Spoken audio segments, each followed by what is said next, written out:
کرنے اور کروانے کی ضرورت ہے، اور اپنے آپ کو بھی ہمیں یہ باور کروانے کی ضرورت ہے کہ ہم غلامی کے دور سے 1947 سے ہی باہر نکل آئے ہیں. اب ہمیں خود بہت بڑے ایک پرسپیکٹو کے اندر اپنے مذہب کو، اسلام کو اور معاملات کو لے کر چلنا ہے.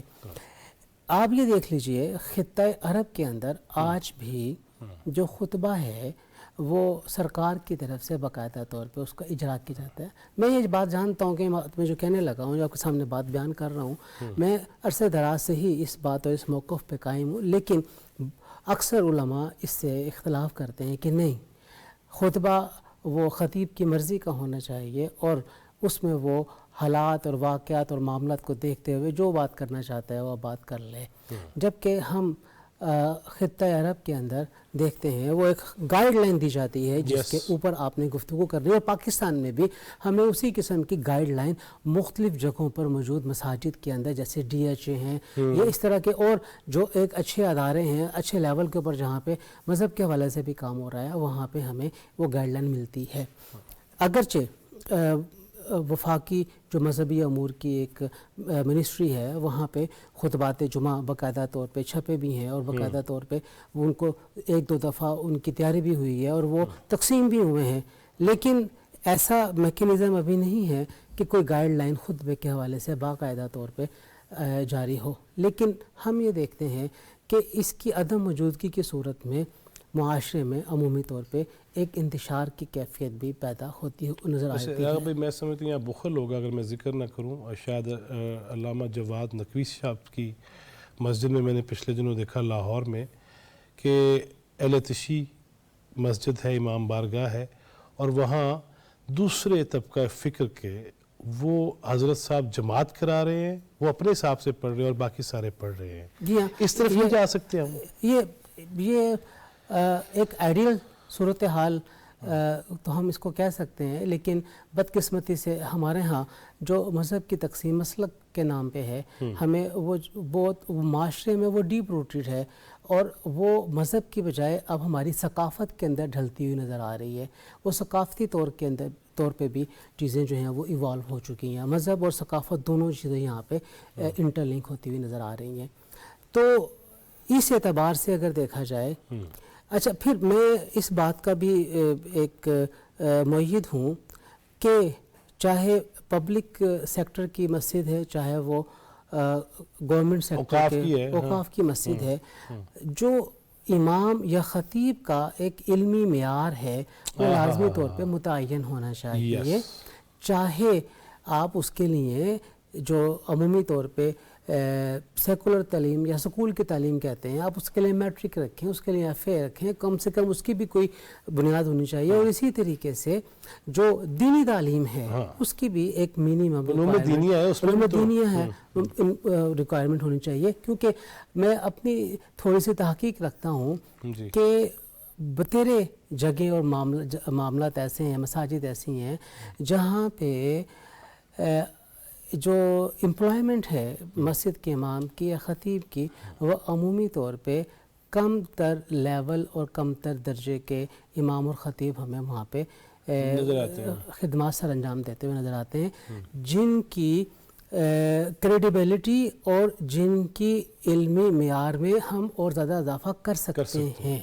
اور اسی طریقے سے پھر یہاں پہ ہمیں ایک ایسی اکیڈمی کا تصور بھی جنم لیتا ہوا نظر آتا ہے کہ جہاں پر مسالک کی تفریق سے بالاتر ہو کے ان خطباء کی اور ائمہ کرام کی باقاعدہ ٹریننگ کا اہتمام کیا جائے. جس طریقے سے ہم اپنے سرکاری سکولوں کے لیے ٹیچرز کے انتخاب کے وقت اس ٹیچر کو منتخب کرتے ہیں جس کے پاس کم سے کم B.Ed کی ایجوکیشن ہوتی ہے، جو باقاعدہ علم ایجوکیشن کس کو پڑھانا کیسے ہے وہ لے کر آیا ہوتا ہے. مجھے بریک لینا ہے، لیکن میں آپ سے یہ بھی پوچھوں گا، میں پچھلے دنوں ایک کتاب پڑھ رہا تھا خطبات محمدی، تو اس میں نے یہ دیکھا صلی اللہ علیہ وسلم کہ نبی کریم صلی اللہ علیہ وسلم کا کوئی خطبہ 5-10 منٹ سے زیادہ نہیں تھا. یہ میں آپ سے پوچھوں گا، اختلافی نوٹ بھی ہو سکتا ہے، میرے علم کو بھی آپ نے درنا اگر میں صحیح نہیں ہوں. ناظرین یہاں بریک لیں گے. جس طرح راغب نعیمی صاحب گفتگو کر رہے ہیں نا کہ ہم ان کے لیول کو بہتر بھی کر سکتے ہیں، یہ نہیں کہا کہ ان کا لیول نیچے ہے. کاش کہ سارے کے سارے علماء، خطباء اور صحافی، سیاستدان، ججز، جہاں جہاں جو ہے وکلا وہ اگر یہ کر لیں تو زیادہ بہتر ہوگا. ایک بریک لیتے ہیں, بریک کے بعد واپس آتے ہیں.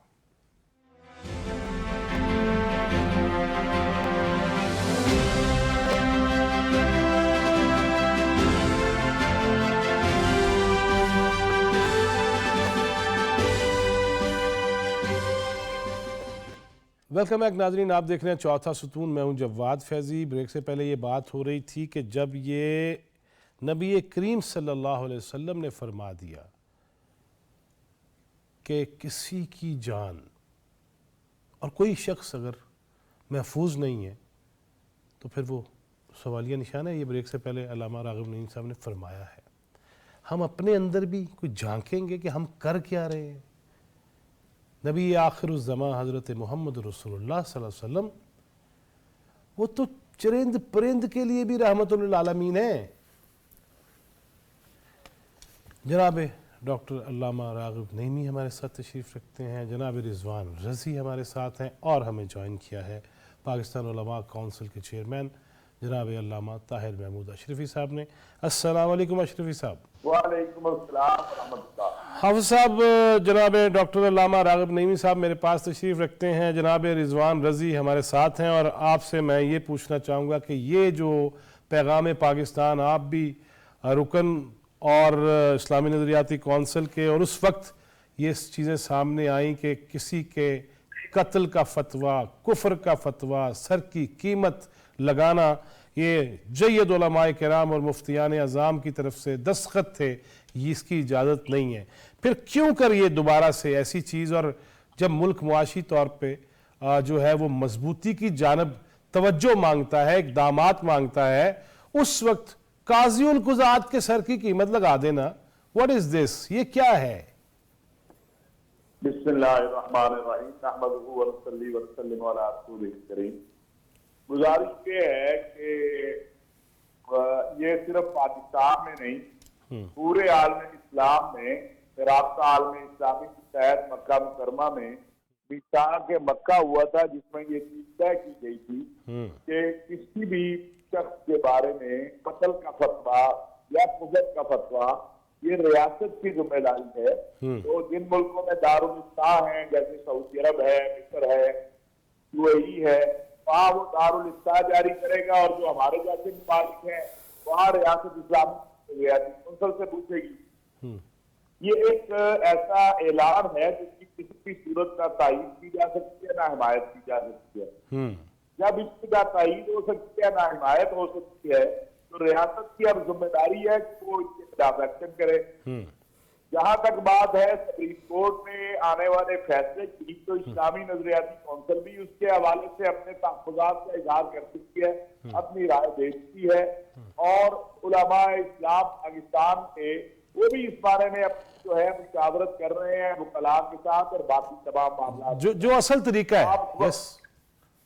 جی, آپ خود بھی جانتے ہیں, ڈاکٹر راغب صاحب بھی جانتے ہیں, اور رضوان رضی صاحب بھی جانتے ہیں کہ ختم نبوت کی پوری تحریک پرامن تحریک رہی ہے جب سے یہ منکرین ختم نبوت آئے ہیں, اس وقت سے لے کر آج تک. کہیں بھی اکابر علماء نے یہ نہیں کہا کہ آپ تشدد کا راستہ اختیار کریں. تو یہ ایک ناک عمل ہے, میں سمجھتا ہوں جو ریاست کے قوانین ہیں ان پر عمل ہونا چاہیے, اور جو بھی اس طرح کی جو قانون سے ماورا کوئی بھی عمل کرتا ہے اس کے خلاف ہونا چاہیے.